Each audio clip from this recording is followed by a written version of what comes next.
Nossas boas-vindas. Esse é o canal da Fraternidade Espírita Caminho de Luz, trazendo mais uma oratória para que a gente possa se manter conectados mesmo virtualmente. Quando a gente puder, quando a gente tiver oportunidade, a gente pode acompanhar as oratórias da casa através do canal. Nessa oportunidade nós vamos falar sobre o capítulo 4, Ninguém pode ver o reino de Deus se não nascer de novo. Mas antes nós vamos apenas passar alguns recados a respeito do funcionamento da casa, que está paralisada, não está tendo nenhuma visita presencial no momento, mas mantém suas atividades de doações de cestas básicas para as famílias cadastradas. Então, a recepção de alimentos não perecíveis ou roupas, mantimentos, puderem ser doados pelos voluntários. Nós estamos recebendo aos sábados, a partir das 3 horas da tarde, obedecendo todos os protocolos de saúde recomendados para esses períodos de pandemia, como o uso de máscaras, distanciamento, não aglomeração, uma pessoa de cada vez, e bastante álcool gel para que a gente diminua bastante o nosso contato nesse período. E os nossos grupos de estudo estão retomando as atividades a partir de fevereiro, em ambiente virtual. Então, os nossos estudos do Evangelho segundo o Espiritismo, dos ensinamentos de Jesus, vão dar continuidade a partir agora de fevereiro de 2021. E vamos ter os nossos reencontros de forma virtual. Então, vamos dar início à nossa oratória, mas antes nós vamos elevando o nosso pensamento em oração, para que a gente possa criar essa conexão espiritual, essa conexão de um diálogo interno, que a gente consiga sentir que a nossa comunicação está atingindo Deus nosso Pai, que nos abre a mente para esses estudos, que nos abre oportunidades para que a gente coloque os ensinamentos de Jesus em nossa vida cotidiana, que a partir de agora vamos fazer uma breve leitura a respeito de algum desses ensinamentos. E assim vamos concentrando nossas almas numa única narrativa. Pai nosso que estais nos céus, santificado seja o vosso nome. Venha a nós o vosso reino, seja feita a vossa vontade, assim na terra como nos céus. O pão nosso de cada dia nos dai hoje. Perdoai as nossas ofensas, assim como nós perdoamos a quem nos tem ofendido. E não nos deixeis cair em tentação, mas livrai-nos de todo o mal. Que assim seja, graças a Deus e graças a Jesus. Nós estamos então no capítulo 4 do Evangelho segundo o Espiritismo. Ninguém pode ver o reino de Deus se não nascer de novo. Existem algumas leituras para esse capítulo e eu gostaria de pegar a terceira leitura, que diz: Seus discípulos então o interrogaram desta forma: Por que dizem os escribas ser preciso que antes volte Elias? Jesus lhes respondeu: É verdade que Elias há de vir e restabelecer todas as coisas, mas eu vos declaro que Elias já veio, e eles não o reconheceram e o trataram como lhes aprouve. É assim que farão sofrer o Filho do Homem. Então seus discípulos compreenderam que fora de João Batista que ele falara. Mateus, capítulo 17, versículo 10 a 13. E semelhante em Marcos, capítulo 9, de 11 a 13. Então, esses textos extraídos da Bíblia, desses evangelhos conhecidos, são alguns dos exemplos que demonstram que a reencarnação já fazia parte do conhecimento dos dogmas dos judeus.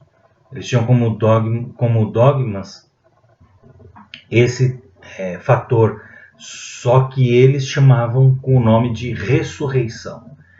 E isso trazia uma certa confusão, porque muitas vezes, em algumas passagens bíblicas em que Jesus ou alguns dos discípulos conseguiram reanimar pessoas que estavam em situação de catalepsia, sendo dadas como mortas, mas que foi restaurada a consciência daquelas pessoas e elas então voltaram ao contato das suas famílias, esses episódios são descritos como ressurreição, mas na verdade o conceito não é esse. Então existe uma confusão, eles não tinham exatamente como que funcionava, como que um espírito que já existia pudesse tomar de novo a vida. Mas eles já tinham como dogma procurar traços e características de antigos profetas e indivíduos que se destacavam por sua fé. Então, em várias passagens da Bíblia, eles demonstravam que tinham uma crença no retorno ao corpo físico. No entanto, eles não haviam entendimento de que forma isso ocorria. Então, alguns desses que se destacavam, alguns desses que traziam oratórias significativas para aquele povo, para a fé deles, eles buscavam caracterizar algum profeta que eles já conheciam como forma de identificar a volta de um deles. No Espiritismo a gente estuda o termo correto, que é reencarnação, que é então que o espírito que já existia, ele tomar uma nova vida corpórea, mas não no mesmo corpo. Ele passa por uma nova experiência de nascimento, em uma nova geração, em uma nova família. Essa é a experiência da reencarnação, tomar uma nova carne, mas passar por todo o processo de gestação. O espírito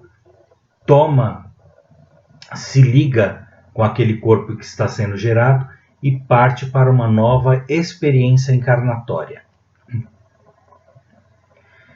E aí, a gente também, na leitura deste capítulo do Evangelho segundo o Espiritismo, nós chegamos na leitura que é retirada do livro de Jó, que é: quando o homem está morto, vive sempre. Acabando os dias da minha existência terrestre, esperarei, porquanto a ela voltarei de novo. Então, também extraído da Bíblia, aí, no caso da primeira revelação, que é o livro de Jó, que tem 42 capítulos, é extraído também uma crença de que o homem continua vivo depois da sua existência terrestre. Ele passa por uma modificação, ele aguarda uma modificação em seu campo existencial para ele voltar de novo à vida. Então eles não sabiam como que isso se processava, mas nesse caso em Jó, capítulo 14, de 10 a 14, tem também um descritivo dessa crença que eles já tinham desde aquela época, na primeira revelação. E se a gente for fazer um apanhado bem resumido da trajetória de Jó, ele é descrito na Bíblia como um homem íntegro e reto, na terra de Uz, pai de 7 filhos e 3 filhas, criador de ovelhas e camelos, bois e jumentos. Tinha muitos servos e era tido como o mais próspero de todos do Oriente.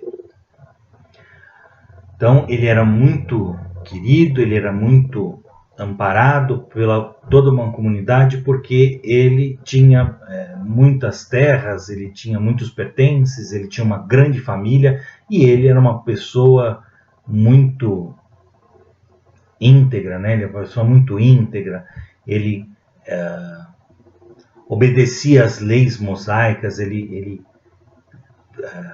mantinha a fé da forma como aquele povo conduzia na época. Então ele era um exemplo para tantos outros jovens que também conviviam ali. Acontece que sabeus e caldeus saquearam todo o seu gado e mataram todos os seus servos. Um grande vento soprou do deserto e matou toda a sua família. E no dia seguinte ele contraiu lepra com feridas por todo o corpo. Então, de um episódio só aconteceu tudo isso. Tudo que ele tinha, ele perdeu, inclusive a sua família, inclusive a sua esposa. Jó, apesar de não se achar merecedor de sua decadência, não perdeu a sua fé e recebeu a visita de 3 amigos, Elifaz, Bildade e Zofar, para consolá-lo. Então, do restante dos capítulos do livro de Jó, é o diálogo que acontece entre essas 4 pessoas, esses 3 amigos e Jó, a respeito do que ele estava passando. Então, muito das crenças que eles tinham naquela época a respeito da conduta da vida, de ser ou não virtuoso para com os seus e ter ter que responder até pelos seus ancestrais com relação a essa virtuosidade. Ele apresentava como se ele estivesse defendendo a ideia de que ele se sentia injustiçado, se sentia que ele tinha sido muito, a carga tinha sido muito alta, muito forte, muito maior do que ele poderia suportar. Então, mas desse diálogo se extrai muitas partes em que eles falam dessas modificações que o espírito precisa fazer para a sua regeneração como filho de Deus. Do capítulo 19, de 13 a 20, Jó descreve o abandono e o estado de saúde deplorável que já se encontrava, clamando por misericórdia. Descreve em seguida a devoção ao auxílio ao próximo, os cuidados com todos os que conviveram com ele. No entanto, se incomoda com os poderosos, juízes e reis que ostentam muitas riquezas e prazeres sem querer aceitar Deus. Então ele está se comparando porque ele era uma pessoa que ele tratava muito bem seus servos, sua família, ele cumpria com todos os requisitos, os dogmas, os rituais que a igreja impunha. Ele cumpria com todos esses rituais, ele tinha todo um procedimento de respeito para com as pessoas que trabalhavam para ele fazia doações, ele era uma pessoa muito generosa, muito reta, muito justa. Ele era uma pessoa que ele tinha muita importância mesmo para aquele povo, mas ele, em algum momento desse diálogo, ele começa a dizer dos que têm riqueza, dos juízes, dos reis, dos príncipes, daqueles que têm poderes, eles podem desfrutar de muitos prazeres e nem sequer eles são tementes a Deus, eles têm uma crença num Deus único, que já era, desde Abraão, já era a crença desse povo, de que existia um Deus único. Então, nessa comparação, a gente percebe que existia mesmo muita injustiça, né? E muita opulência dos poderosos, mas desprezando os pequenos, aqueles que não tinham nada. E pessoas virtuosas como Jó eram as pessoas que davam assistência a essas famílias. A partir do capítulo 38 começa a resposta de Deus a Jó, descrevendo todas as coisas criadas na terra, seguindo os preceitos bíblicos, tá? Os preceitos bíblicos da época, conforme Moisés havia escrito desde do Êxodo, desde a Gênesis. Maiores detalhes sobre o desfecho dessa conversa de Deus com Jó, procurem o livro de Jó na Bíblia e até façam uma leitura mais completa desses 42 capítulos para tirar mais conclusões a respeito desses diálogos. Porque se a gente tiver a nossa atenção somente para isso que ele está dizendo a respeito da opulência dos que são ricos, que têm muito poder, os que têm muitas propriedades, os que têm muita riqueza, aqueles que até são os que são os criadores da lei, são os que são os detentores do poder de legislar para aquele povo, e que não repartiam nada com ninguém, tomavam tudo para si, não tinham crença em nada, usavam tudo para seu próprio prazer, e aquilo que aquele povo mais devotado, aquele povo que seguia os preceitos lá de Moisés, já tinham dentro de si, de repartir com o próximo, de trazer uma coisa próspera que seja para todos, que possa amparar a todos, que tenha respeito por aqueles que trabalham a terra, trabalham com os cuidados mais básicos da vida, da criação e tudo mais, da criação de animais, da criação da lavoura e tudo mais. Então, as pessoas mais simples, ser assistidas em suas necessidades, esse povo que já tinha esses valores dentro de si, eles tinham muitas condutas em que eles eram generosos, muito mais generosos do que aqueles que eram muito poderosos, pensavam no seu próximo, eles pensavam nas dificuldades e eles devotavam muito agradecimento àquilo que eles tinham a Deus, porque eles tinham convicção durante esses diálogos, para quem quiser se aprofundar, fica muito claro que tanto esses amigos quanto Jó tinham muito claro que Deus poderia tirar a qualquer momento tudo o que eles tinham. Eles deviam tudo isso a Deus, porque Deus permitia que eles tivessem tudo isso, e Deus permitia porque eles tinham a sua generosidade, tinham a sua conduta de acordo com os preceitos que eles eram ensinados na época, de acordo com o que a fé deles os levava a acreditar, de acordo com as escrituras sagradas que eles seguiam. No entanto, a gente precisa, para que a gente não tenha uma leitura bíblica apenas do ponto de vista material, porque do ponto de vista material é isso que a gente tenta fazer para equilibrar as forças daqueles que estão em extrema necessidade e aqueles que estão em opulência, tendo cuidados até com o seu supérfluo, porque o básico já está garantido e aquilo que eles têm, eles poderiam estar repartindo com os demais. Mas não é assim que ocorre. Então, se a gente ficar olhando só do ponto de vista material, a gente vai ter que existem muitas injustiças e muitos conflitos em relação ao quanto exatamente deveria pertencer a um e a outro, quanto que poderia ser utilizado para o auxílio ao próximo, para que ninguém tenha que passar pela miséria para para conseguir o seu básico, aquilo da sua própria subsistência, sem falar em luxo nenhum, nem em satisfação apenas dos seus prazeres. No entanto, a gente precisa lembrar que a nossa realidade existencial não é na vida material. A nossa oportunidade reencarnatória, ela é muito rápida, ela é muito curta, passa muito depressa.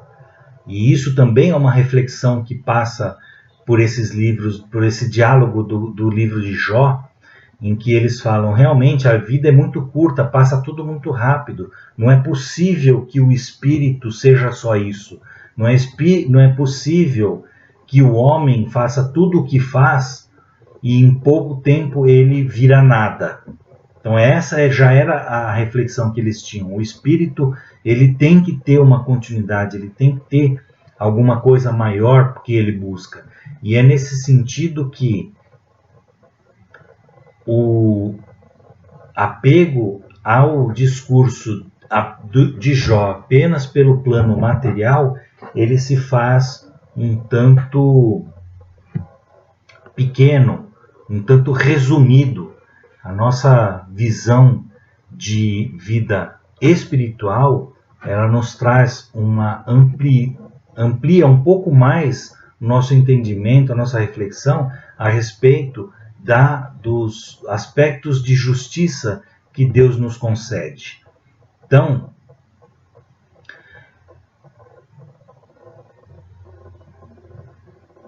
a justiça divina se faz pela reencarnação porque nos coloca em outras posições sociais e familiares com a intenção de nos fazer vivenciar novas circunstâncias e aprimorar nossa consciência a respeito da vida, das dificuldades e do sofrimento que todos estão sujeitos.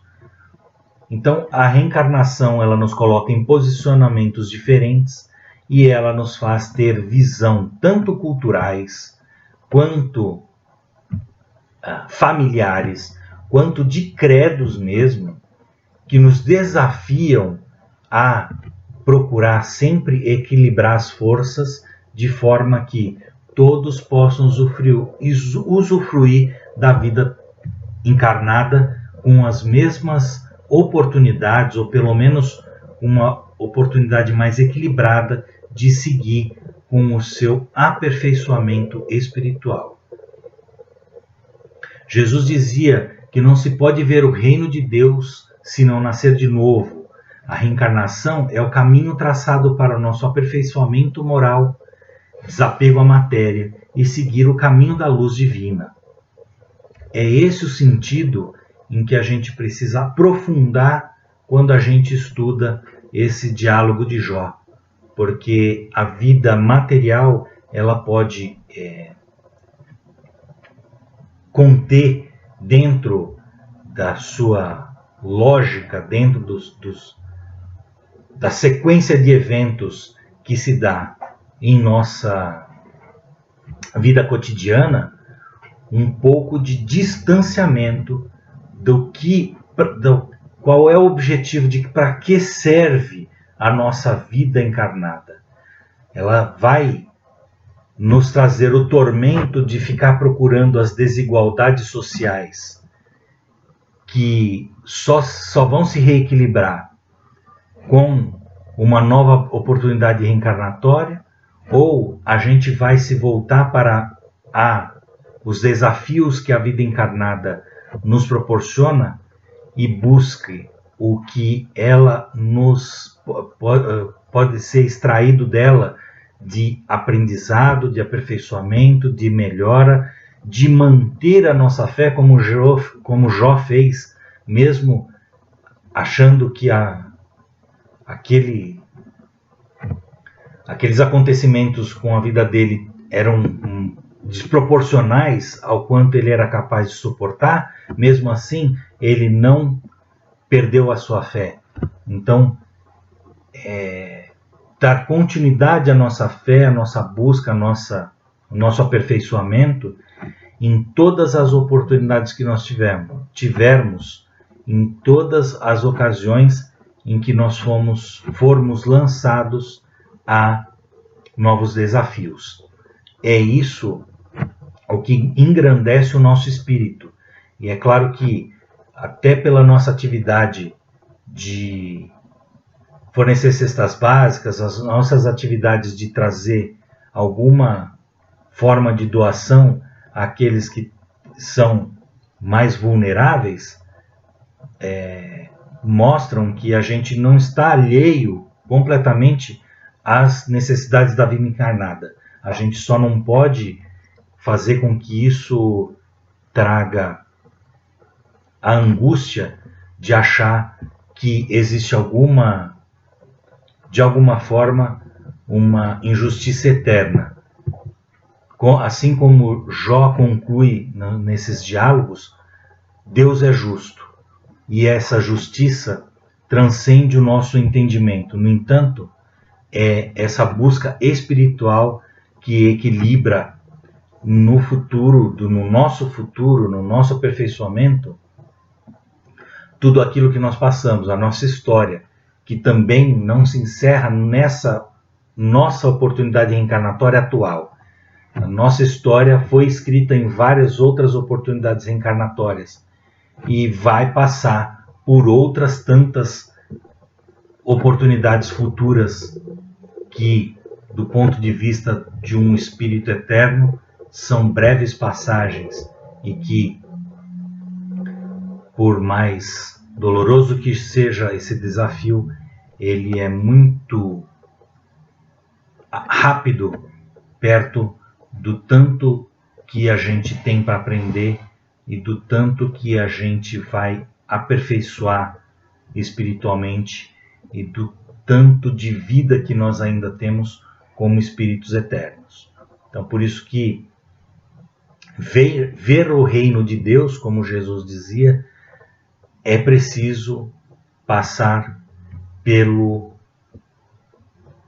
por essas oportunidades reencarnatórias e a cada uma delas ir conquistando mais um pouquinho, um pouco mais essa proximidade daquilo que Jesus nos prometeu, que é chegar ao nosso destino final, no reino de Deus, onde tudo estará realizado com o equilíbrio e a justiça, que são os verdadeiros equilíbrios de justiça possíveis em nossa existência, a justiça de Deus.